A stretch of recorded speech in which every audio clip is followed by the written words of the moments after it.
Hello friends, I am Deepanshi Sharma. Welcome to my channel genius Deepanshi. I hope you are doing well. और आज हम start करेंगे part 44 that is to find min and max element in an array. आज हम array के अंदर minimum element और maximum element को फाइंड आउट करेंगे. तो हम उसके लिए क्या लॉजिक लगाएंगे, तो चलिए देखते हैं. सबसे पहले हमने यहाँ पे हेडर फाइल को इंक्लूड किया stdio.h and conio.h. stdio means standard input output and conio means conio console input output. Console input output के अंदर हमारे get ch and clear screen function prebuilt होते हैं.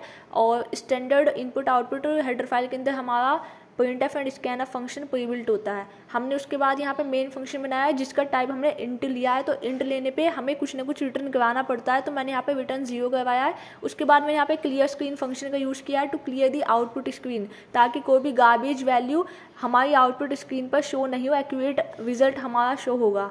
उसके बाद गेट ch फंक्शन का हमने यहाँ पे यूज़ किया है to hold the output screen. Turbo C में आउटपुट स्क्रीन को होल्ड करने के लिए हम गेट ch फंक्शन का यूज़ करते हैं. उसके बाद मैंने यहाँ पे एक एरे बनाया है जिसका साइज़ मैंने यहाँ पे दिया है 10. इंटीजर टाइप का एरे जिसका नेम है a, और स्क्वायर ब्रैकेट के अंदर मैंने उसका साइज़ दिया है 10. मैंने यहाँ पे सिर्फ एरे को डिक्लेयर करके छोड़ दिया है. उसके बाद मैंने यहाँ पे एक आई वेरिएबल लिया है लूप चलाने के लिए. मिन और मैक्स वेरिएबल लिया है मिनिमम एलिमेंट को स्टोर कराने के लिए, और मैक्स लिया है मैक्सिमम एलिमेंट को स्टोर कराने के लिए. उसके बाद मैंने यहाँ पे यूजर से पूछा printf फंक्शन के अंदर enter elements into an array. User को ये बताने के लिए कि आपको एरे के अंदर एलिमेंट्स को डालना है. उसके बाद मैंने यहाँ पे फॉर लूप लगाया. फॉर में i = 0. फॉर लूप हमारा 3 पैरामीटर लेता है, टेक्स 3 पैरामीटर.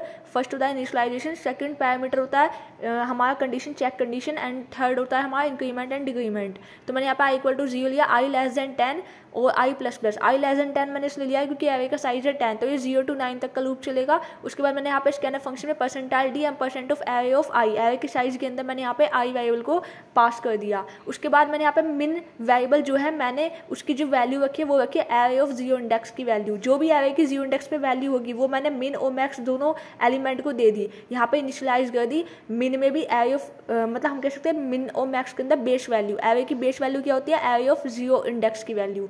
तो मैंने यहाँ पे इनिशियलाइज कर दी मिन और मैक्स की वैल्यू. अब हम लॉजिक लिखने जा रहे हैं, logic to find min and max element, कि हम कैसे मिन और मैक्स एलिमेंट को फाइंड करेंगे. इसका लॉजिक बहुत ही सिंपल और बहुत ही आसान तरीके से मैं आपको समझाऊंगी.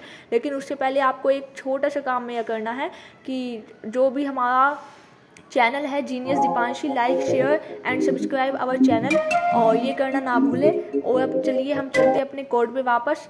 तो हम आ गए अपने कोड पे. मैंने यहाँ पे फॉर लूप लगाया. अब यहाँ पे i = 1 से इनिशियलाइज करेंगे हम. क्यों? क्योंकि हमने ऑलरेडी i = 0 मीन्स एरे की जो 0 इंडेक्स की वैल्यू है वो मैंने मिन और मैक्स को दी हुई है. तो i = 1 से स्टार्ट करेंगे, i < 10 i++. लूप में ये याद रखना. तो 0 से स्टार्ट हम इसलिए ही नहीं कर रहे हैं क्योंकि हमें मैक्स और मिन की फाइंड आउट करनी है वैल्यू. उसके बाद हमने इस लूप के अंदर कंडीशन लगाई है कि इफ़ अगर मैक्स की जो वैल्यू है वो less than array of i. अब एरे ऑफ i की वैल्यू क्या है, 1. तो एरे ऑफ 1 पर जो भी पोजीशन होगी, अगर एरे ऑफ 1 पर जो भी वैल्यू होगी अगर वो हमारी बड़ी है मैक्स एलिमेंट से, तो हम उस वैल्यू को किसको दे देंगे, मैक्स एलिमेंट को दे देंगे. क्यों दे देंगे? क्योंकि हमें मैक्स वेरिएबल के अंदर मैक्सिमम वैल्यू चाहिए. तो हमने यहाँ पे अगर कंडीशन ये होती है तो हम मैक्स एलिमेंट के अंदर एरे ऑफ i की पोजीशन को डाल देंगे. मीन्स अगर मैक्स एलिमेंट के अंदर कोई भी छोटी वैल्यू पाई जाती है, if max element less than array of i. Array of i का मीनिंग क्या है, एरे ऑफ 1. तो एरे ऑफ 1 पे अगर कोई भी पोजीशन है. इसी तरीके से हमने यहाँ पे मिनिमम एलिमेंट के लिया है. मिन अगर greater than array of i से, तो हम मिन के अंदर किसकी वैल्यू डाल देंगे, एरे ऑफ i की. क्यों डाल देंगे? क्योंकि मुझे मिन वेरिएबल के अंदर मिनिमम वैल्यू चाहिए, और मिनिमम वैल्यू लाने के लिए हम यहाँ पे ये दो कंडीशन हमने लगाई है मैक्स और मिन के लिए. और ये लूप हमने i = 1, i < 10 और i++ तक चलाया है. कंडीशन मैक्स और मिन के लिए बहुत ही लॉजिक बहुत ही ईजी है कि अगर हमारी मैक्स वेरिएबल की जो वैल्यू है अगर वो लेस देन है एरे ऑफ i से, तो हम मैक्स में जो है डाल देंगे एरे ऑफ i.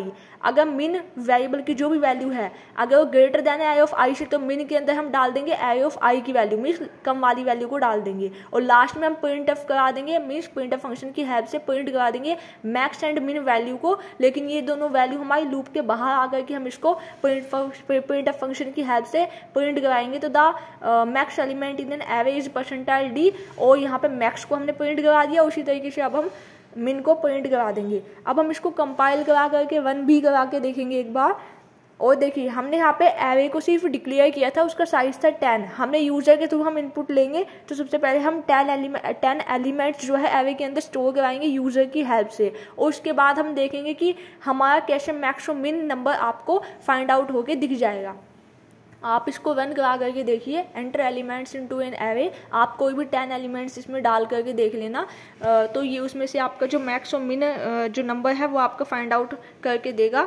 और मैंने ना सेकंड वाला जो मिन एलिमेंट प्रिंटफ फंक्शन की हेल्प से प्रिंट कराया, मैंने वहाँ पे \n नहीं लिया, जिसकी वजह से वो जो है सेम लाइन में दिखेंगे मैक्स और मिन। ये देखिए, तो अब मुझे बस एक छोटा सा वर्क करना है, वापस कोड पे जाकर के यहाँ पे \n का यूज़ कर लेंगे। \n होता है हमारा न्यू लाइन के लिए, तो ये हमारा एस्केप सीक्वेंसेस होता है जिसको कंपाइलर रीड नहीं करता है। तो अब देखिए यहाँ पे ये क्या होगा कि ये यहाँ पे एक्चुअली में enter elements into an array 10, कोई भी आप एलिमेंट्स डाल देना, तो आउटपुट में आ जाएगा कि the max element in an array is, जो भी मैक्सिमम नंबर होगा वो प्रिंट हो के आएगा, और the min element in an array is, जो मिनिमम होगा ये मिनिमम 12 है। और subscribe our channel genius Deepanshi and thanks for watching. If you have any doubt you can ask me in the comment section. I hope you understand all the logic behind this. और अगर आपको कोई भी चीज़ समझ नहीं आती है तो आप कमेंट सेक्शन में बता सकते हैं।